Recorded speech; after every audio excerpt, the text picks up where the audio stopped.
While we celebrate the massive success of the Edgerunners update, what will follow after is going to be Cyberpunk 2077's most ambitious patch yet.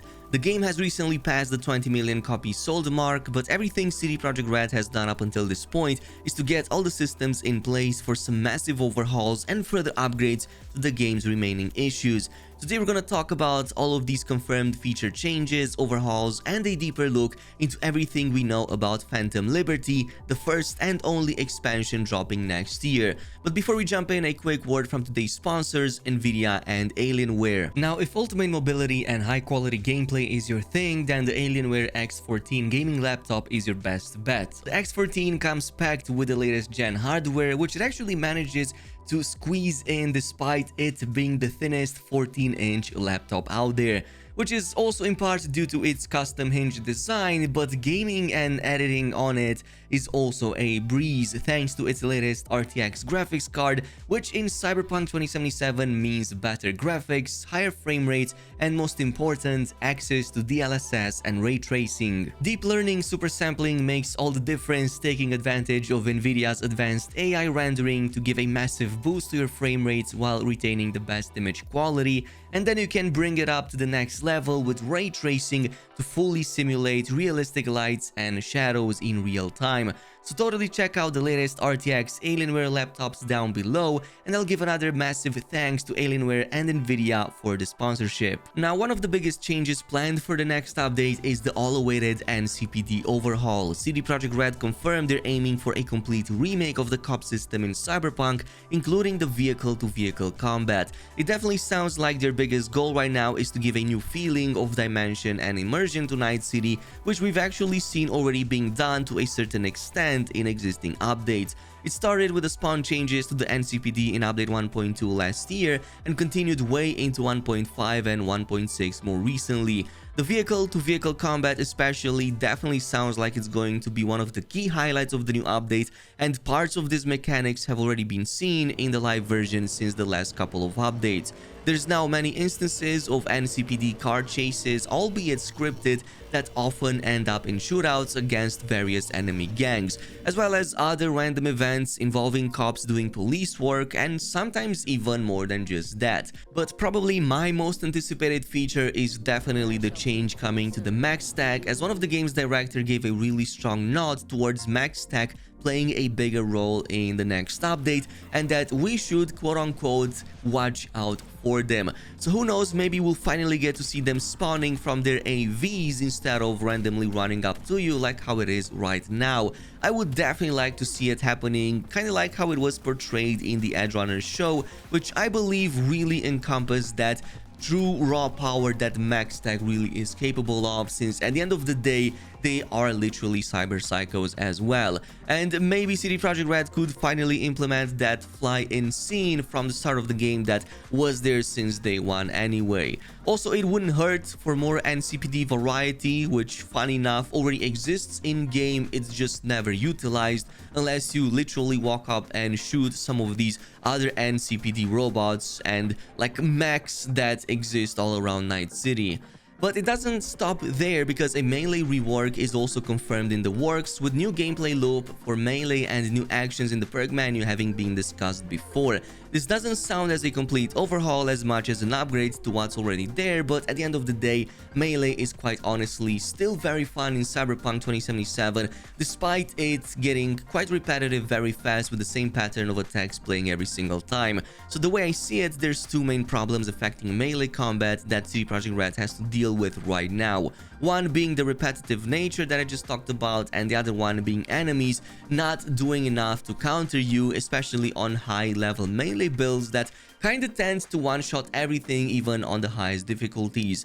The first one sounds like it's already being handled, with CD Projekt Red mentioning new actions in the perk menu, which to me sounds like it's more than just new simple perks and new passive buffs, but rather completely new active abilities or even new actions that are gonna be added to the melee loop. For the second problem, I would say it revolves around just the idea that enemies don't punish reckless melee combat enough, and I think proper deflect mechanics could definitely solve that, at least in part. At best, an enemy will dodge or attempt to parry, but never fully deflect an attack. This in turn only mitigates a portion of the damage, which towards the middle to high levels is not sufficient to block all of the massive damage that you can deal with some of these melee attacks. So a good solution that doesn't involve straight up nerfing is also to just make enemies more skillful at melee themselves. I'm saying a deflect mechanic could work well since it prevents damage and also opens up the players to other incoming attacks. Think of this of something in the lines of Dying Light or maybe even Ghost of Tsushima, where your enemy's stamina or stance bar should also be taken into account, where just spamming normal attacks against them would be counterproductive as it would exhaust you just faster. So while playing more strategically, parrying at the right moment, or even using a well-timed heavy attack could play a bigger role into the gameplay loop. At least that's the way I'm seeing it. Totally let me know down below what do you think this is going to look like in the next update. But there's more coming to the next update, and more cyberware feeling. Cyberware was a statement being thrown around in some of the previous live streams that I find quite interesting, since it seems to focus more on the feel right here and not necessarily on the practical use, like getting a buff or a new functionality.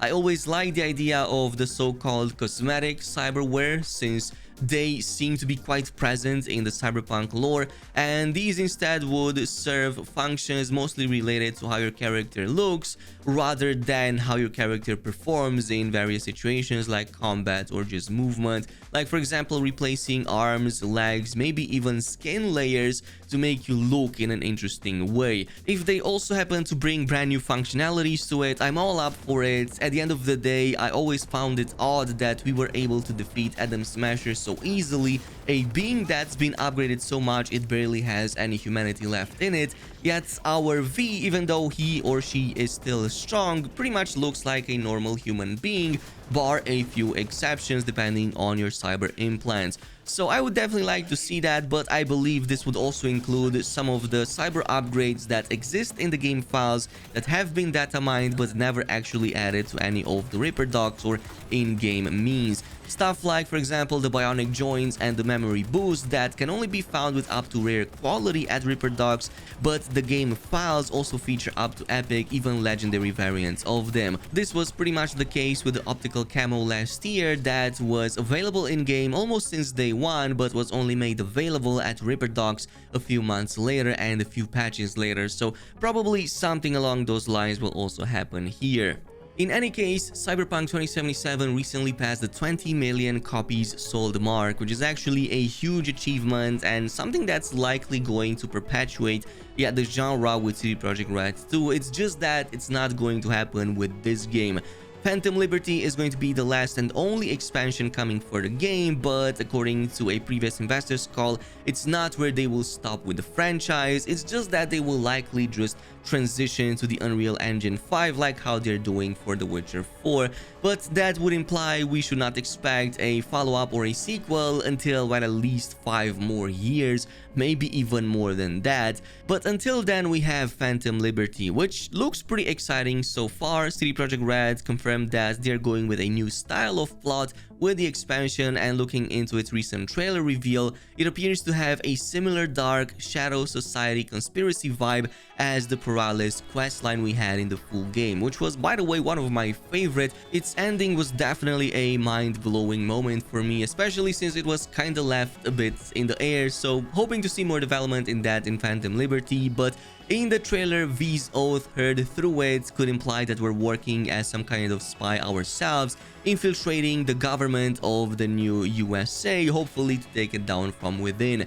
No confirmation yet where the action takes place, but CD Projekt Red did inform us it's expanding on a previously locked and unexplored district of Night City. I'm not yet fully convinced it's the stadium area of the Pacifica, but many of these shots are definitely quite compelling, including the intro shot that appears to be the fortified entrance into the stadium, albeit modified compared to how it looks in game right now, and also in one of the sequences with the AV crash later on seems to be taken from the Pacifica side, as the mega building number 4 can be seen in the background, and the cranes nearby which currently are scattered around the unfinished metro stadium. But it could also maybe expand on the North Oak region, which currently has a mega mansion that isn't accessible, and it's the only one that's in a semi-finished state. However, this will pan out. The expansion will feature a brand new set of characters, which also seems to imply that the story will move forward from what we've done so far in Night City, likely implying that this happens before the ending. At the very least, Johnny Silverhand is making a comeback, and that's been confirmed by Keanu Reeves himself. But we've seen at least 2 new characters, including this one, which is most likely Rosalind Myers, the current president of the new USA government, who appears to be V's contact within the government itself, and likely the one hiring us at first, or maybe getting in contact with us in one way or another. According to the lore, she's the former CEO of Militech, the same megacorp that's actually been dominating the country's political scene for the past few decades, with many former and USA presidents actually being former Militech executives. So this could further dwell into the shadow war going on between the megacorp and Arasaka that we know from one of Padre's gigs. It's been brewing for some time now, and we know that Arasaka wants to go at war with the Militech in one way or another. There's also the question of this mysterious new construct of a different female in one of these shots, possibly another Arasaka response after the botched operation with the previous engram